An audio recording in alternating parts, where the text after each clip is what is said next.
세 번째로 예수 그리스도의 의의 전가입니다. 이 신칭의 교리의 핵심이 바로 이거죠.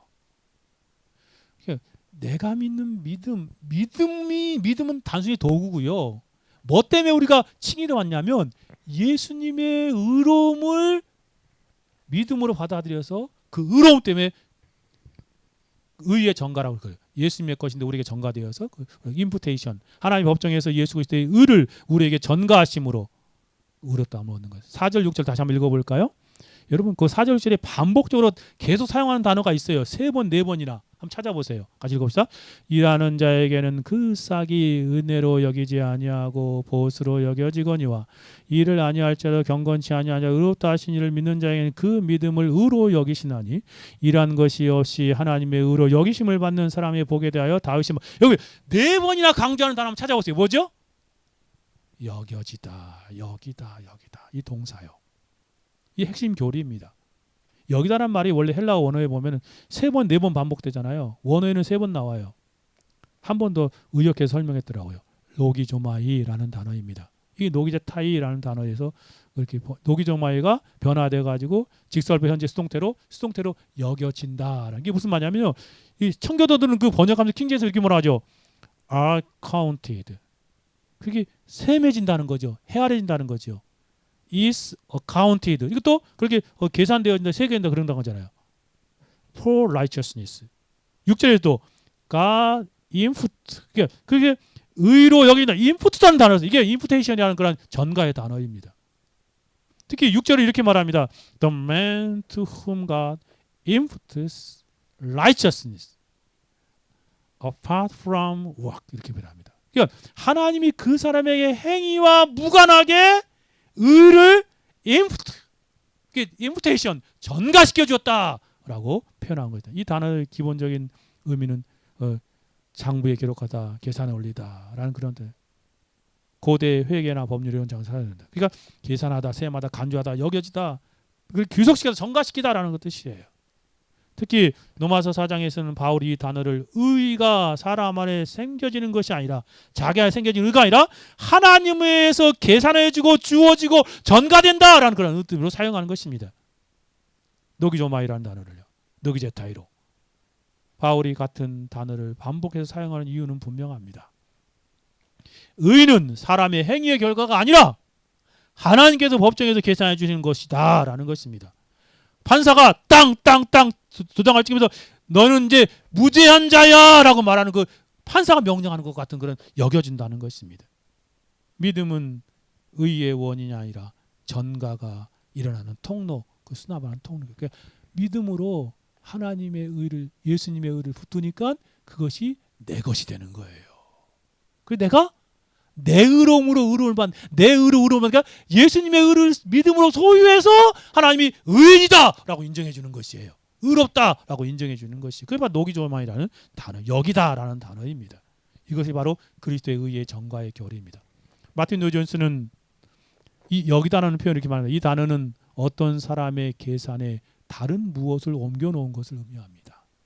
우리가 아무것도 가지지 않았는데 하나님은 예수 그리스도의 의를 딱 우리에게 주시고 전가시켜 주시고 그 사람의 것으로 취급해 주시는 것을 의미한다. 빌레몬서 1장 18절 내용이 아주 좋은 그런 아주 이 전가에 대한 아주 탁월한 그런 예시입니다. 같이 읽어볼까요? 빌레몬서 1장 18절 읽어봅시다. 그가 만일 내게 불의를 행하였거나 내게 빚진 것이 있으면 그것을 내 앞에 계산하여. 그렇죠. 누구에 대한 얘기예요? 빌레몬에게 피해를 미치고 훔쳐가 도망친 사람이 오네시모가 빚을 져고 있었는데 이 바울을 만나가지고 그 감옥에서 오네시모가 변화되잖아요. 예수 믿게 돼. 그래서 바울이 뭐라 그래요? 오네시모가 빚진 거 있으면 내 앞으로 계산하라. 바울이 그렇게 말하잖아요. 바울이 실제로 빌레몬에게 빚을 진 것 하나도 없지요. 근데 그 채무가 바울의 채무로 옮겨지는 것, 이것이 바로 전가예요. 바로 이와 같이 우리의 죄는 그리스도에게 전가되고 우리의 죄의 전가. 왜? 세상 죄를 지고 가는 하나님의 어린 양이라고 그랬잖아요. 그 죄를 예수님이 가져간 거예요. 그리스도의 의로움은 우리에게 전가되는 것이죠. 그게 이중적인 전가예요. 이게 바로 칭의의 핵심이지요. 존 칼빈은 이 점을 이렇게 합니다. 사람이 의롭다함을 얻는 것은 그 행위로 인하여 의롭다는 것이 아닙니다. 그리스도의 의가 그에게 전가되어 의롭다고 선언되는 것입니다. 칼빈은 칭의를 분명히 말합니다. 칭의란 하나님께서 우리를 의롭다고 받아들이시고 우리의 죄를 용서하시고 그리스도의 의를 우리에게 전가시켜 우리의 것으로 취하시는 것, 여기시는 것입니다. 그렇습니다. 여기 중요한 것은 칭의가 내적인 변화가 아니라 법정적인 선언이다. 칼빈은 반복해서 말합니다. 하나님 우리를 의롭다고 만드는 것이 아니라 의롭다고 선언한 것입니다. 라고 표현합니다. 개혁신학은 이러한 점을 여러 곳에 분명히 말합니다. 우리 하일데베르크 요리문답 60문 같이 한번 읽어볼까요? 하일데베르크 요리문답 60문 답 읽어볼까? 내가 그리스도의 공로를 받아 하나님 앞에서 의롭다함을 얻는 것은 내 믿음의 가치 때문이 아니라 오직 그리스도의 완전한 순종과 의가 하나님께서 나에게 값없이 전가해 주기 때문이다. 그렇습니다. 웨스민스터 12장에서 우리가 배운 것처럼 동일하지 않습니까? 그들은 믿음을 마지막 부분 그들은 믿음으로 할 그리스도의 의, 그리스도와 그 의를 받아들이고 의지한다. 이 믿음은 그들 자신에게 난 것이 아니라 하나님의 선물이다. 라고 말합니다. 예수 그리스도 때문에 우리가 의롭다함을 얻는 것이다. 예수 그리스도의 순종과 만족을 통해 그들에게 전가시켜줘서 그 의로 말미암아 의롭다함을 얻는 것이다. 라고 분명히 말하고 있습니다. 정말 그렇습니다. 값없이 의롭다함을 얻는 것. 누구 때문에? 예수님의 의로움 때문에. 결론은 분명합니다. 우리가 의롭다 하는 거 우리의 행위가 아닙니다. 우리의 경건도 아닙니다. 우리의 믿음 어떤 자체의 공로 때문도 아닙니다. 오직 예수 그리스도의 의로움, 그가 공생을 통해 이루신 그 의로움, 십자가를 통해 이룬 그 의로움, 그 의로움을 은혜로 그냥 전가받아서 인프테이션 받아서 믿음은 그 의를 받아들이는 도구요 손입니다. 통로지요. 그래서 그 의의 내용은 그리스도의 의입니다. 신학적으로 말하면 여러분 예수 그리스도의 완전한 의는 진료인이에요. 진료인. 어려운 말이죠. 재료라는 거 재료. 그것이 없으면 아무도 의롭다함을 얻을 수 없어요. 근데 그리스도의 의가 우리 가운데 이렇게 적용되게 하는 것이 뭐예요? 손과 도구인 믿음이라는 것입니다. 그리고 하나님의 법정에서 하나님께서 그것을 효과 있게 법정으로 딱 선언하는 것이 그 효과인이에요. 하나님의 선언. 그리고 그렇게 하는 방식은 결국 사람의 자랑을 제거하고 오직 하나님의 영광을 돌리게 해요. 하나님 찬양하게 해요. 이게 목적입니다. 이 네 가지를 기억하세요. 칼빈이 기독교에서 아주 강조하는 것입니다. 진료인 그 재료는 뭐라고요? 그리스도의 의. 도구인 그것들이 우리 가운데 적용되는 것은 뭐라고요? 믿음. 그리고 그것이 효과적으로 미치는 것은 하나님의 법정적인 선언. 그리고 그것을 왜 그렇게 하신다고요? 하나님께 영광 돌리기 위해서. 하나님만 자랑하게. 목적인.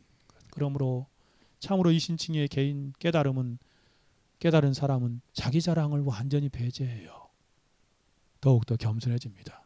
오직 하나님께 영광을 돌리고 오직 하나님께 있음을 찬양하는 삶을 살아가는 것. 이게 복음의 심장, 이신칭의 교리입니다. 그리스도의 전가 교리를 좀 더 잘 살펴봅시다. 그리스도의 의의 전가는 두 가지로 생각할 넓은 의미에서는 그리스도에 행하신 모든 것을 구속사를 다 표현합니다. 좁은 의미에서는 그리스도의 그러한 그 넓은 의미 보십시오. 전한 에드가 표현한 것처럼 우리의 구속을 행하시고 고난 받으신 모든 것 우리의 것으로 넘겨주신다. 그리스도 행하신 것이 다 우리를 위한 거예요. 그렇기 때문에 우리는 죄책에서 죄의 책임에서 노임받게 되죠.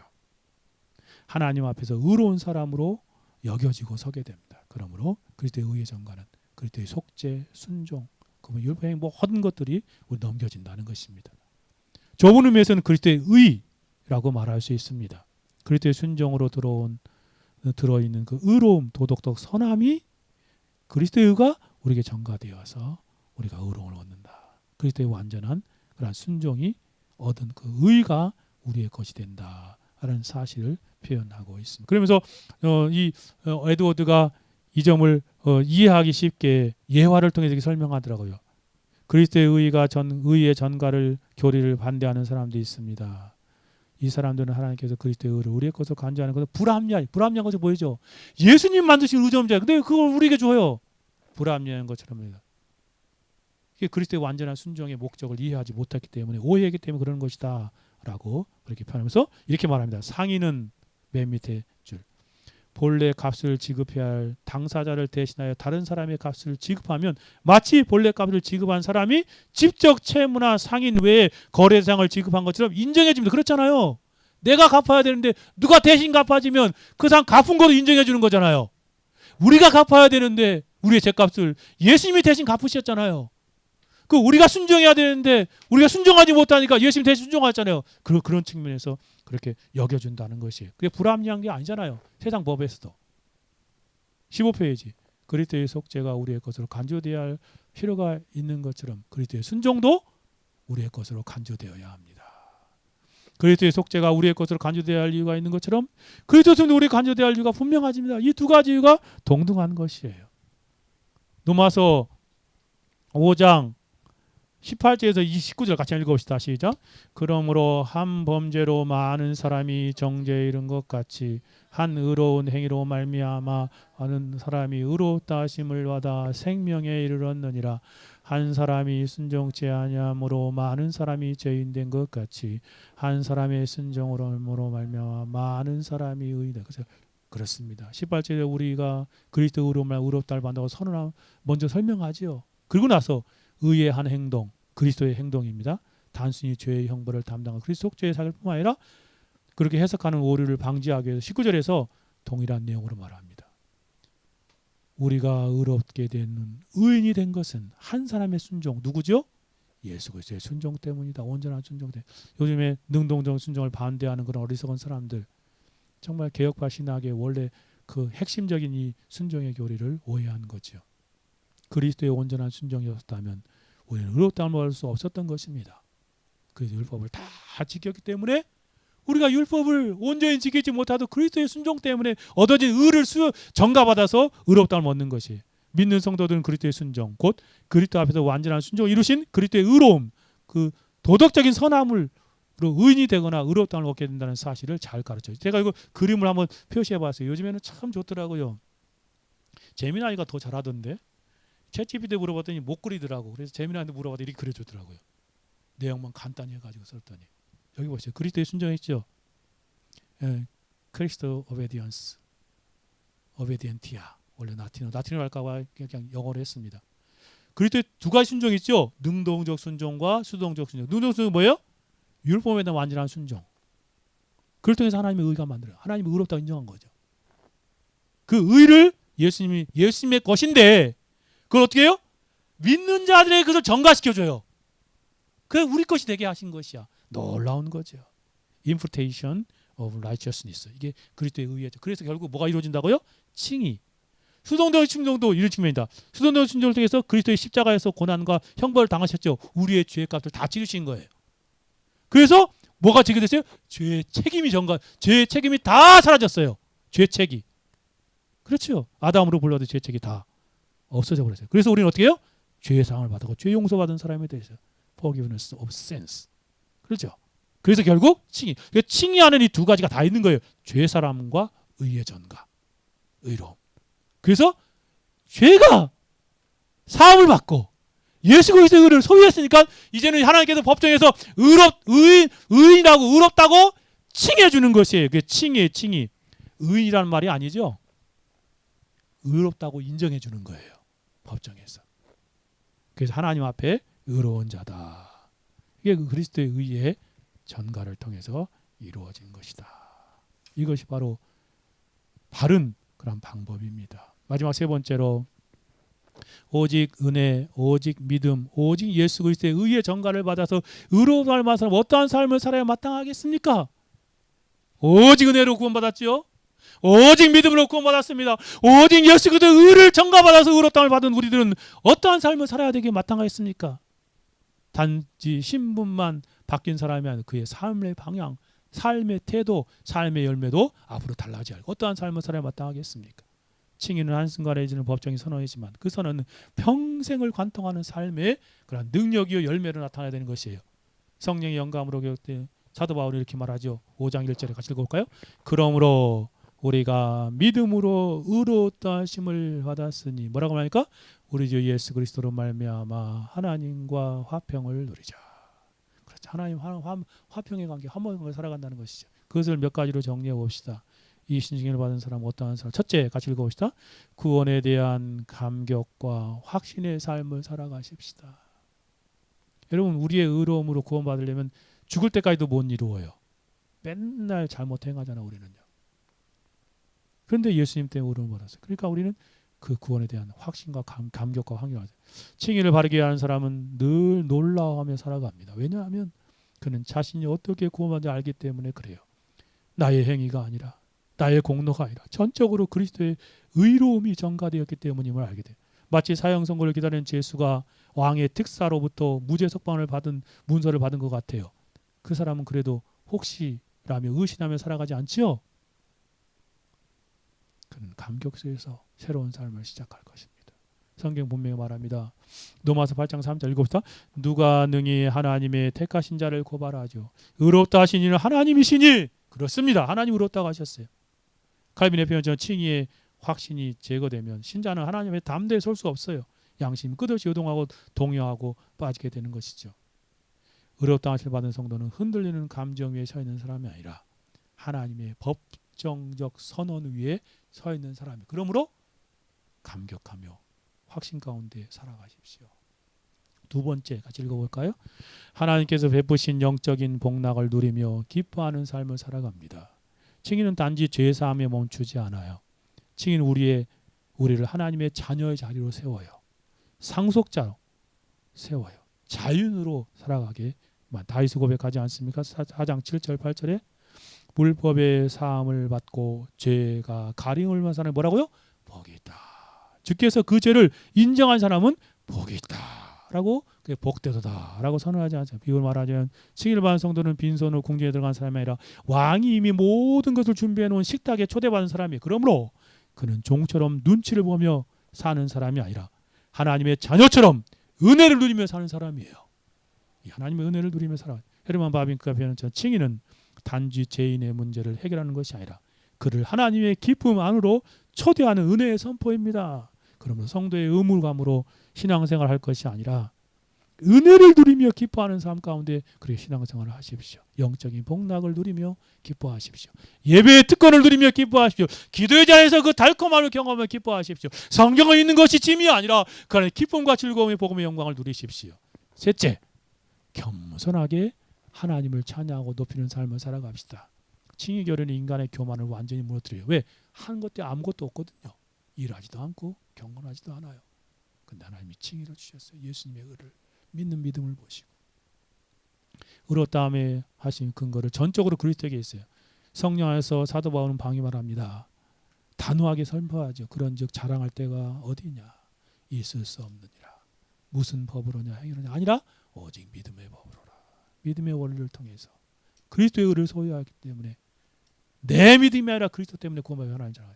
마르틴 루터는 말한 이신칭의는 인간의 모든 공로를 무덤에 묻고 오직 그리스도만을 높이는 교리입니다. 칭의를 받은 성도는 자신을 자랑하거나 드러내지 않아요.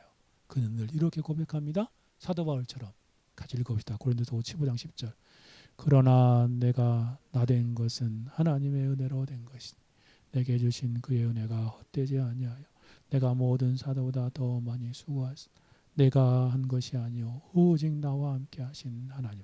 시작도 하나님의 은혜, 과정도 하나님의 은혜, 결과도 열매도 하나님의 은혜. 그렇습니다. 불평보다는 찬양, 비교보다는 감사, 삶 자체 하나님의 은혜다라고 하나님 높이는 삶을 살아갑시다. 마지막 네 번째 적용해 봅시다. 이신칭의 진리를 전하고 자랑하는 삶을 살아갑니다. 칭의는 숨겨야 할 교리가 아닙니다. 선포해야 할 복음입니다. 왜냐하면 이 교리는 죄인을 살리는 구원하는 하나님의 능력이기 때문에 그렇습니다. 성령 안에서 사도 바울은 고백하지 않습니까? 같이 읽어봅시다. 헬라인이나 야만이나 지혜 있는 자나 어리석은 자에 다 내가 빚진 자로다. 그러므로 나는 할 수 있는 대로 넘어 있는 너희에게도 복음을 전하기를 하라. 내가 복음을 부끄러워하지 아니하노니 이 복음은 믿는 자에게 구원을 주시는 하나님의 능력의 됨이라. 먼저는 유대인에게로 그러하느라 이 신칭이 복음은 부끄러워할 것이 아닙니다. 열심히 자랑하십시오. 교회의 장식품이 아니라 교회의 심장이요 열심히 선포해야 할 그런 복음의 핵심입니다.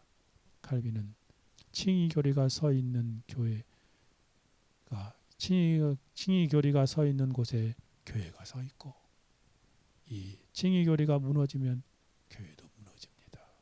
그러나 우리는 우리의 선함을 자랑하지 않고 우리의 종교 열심을 자랑하지 않고 오직 십자가와 그리스도의 의만을 자랑하며 정말 그렇게 살아가십시다. 말씀 마치고자 합니다. 사랑하는 성도 여러분, 우리는 오직 은혜로 오직 믿음으로 오직 그리스도의 의를 전가받아 의롭다함을 받은 사람입니다. 믿습니까? 저는 전적으로 아멘입니다. 그러므로 우리도 칭의에 대한 감격으로 확신 속에 살아갑시다. 하나님의 은혜를 누리며 기뻐합시다.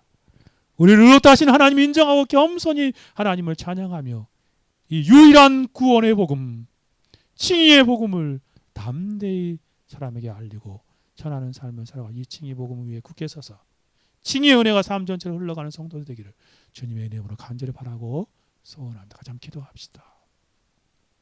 들은 말씀 생각하며 기도합시다. 하나님 아버지, 우리 땅을 살아갈 때에 정말 이신칭의 교리에 대한 더 깊은 깨달음과 경험으로 합당한 삶을 살아가게 하옵소서. 가장 기도합니다. 합심하여 기도합니다. 거룩하시고 자비로우신 하나님 아버지, 감사합니다. 하나님, 오직 은혜로 오직 믿음으로 오직 예수 그리스도의 의를 전가받음으로 구원받았음을, 이 놀라운 진리를 다시 한번 묵상하게 하시니 감사합니다. 하나님, 우리가 행한 것이 아무것도 없고 우리는 불경건하고 하나님 거룩하지도 의롭지도 못하는데 하나님께서 하나님 우리에게 믿음을 주시고 그리스도 예수를 믿음으로 말미암아 의롭다함을 얻게 하신 그 놀라운 구원의 교리를 우리가 날마다 하나님 더 깊이 묵상하고 더 깊이 깨달아서 하나님 그 구원에 대한 감격과 확신 가운데 살아가게 하옵소서. 하나님 베푸신 이 영적인 복락을 우리가 누리며 기뻐하는 삶을 살아가게 하여 주옵시고, 하나님 겸손하게 우리를 구원하신 그 하나님을 찬양하고 높이는 삶을 살아갈 뿐만 아니라 하나님 처음도 은혜요 과정도 은혜요 마지막도 은혜임을 노래하며 하나님 앞에 살게 하옵소서. 그리고 또한 우리의 삶 가운데 이 시칭의를 알지 못하는 수많은 영혼들에게 하나님 전하고 자랑하는 삶이 되어지도록 하나님 빚진 자의 심정으로 살아갈 수 있는 영혼이 되어지게 하옵소서. 감사와 찬송과 존귀와 영광을 홀로 받으시기를 원하오며 우리 주 예수 그리스도의 이름으로 기도 올려드리옵나이다. 아멘.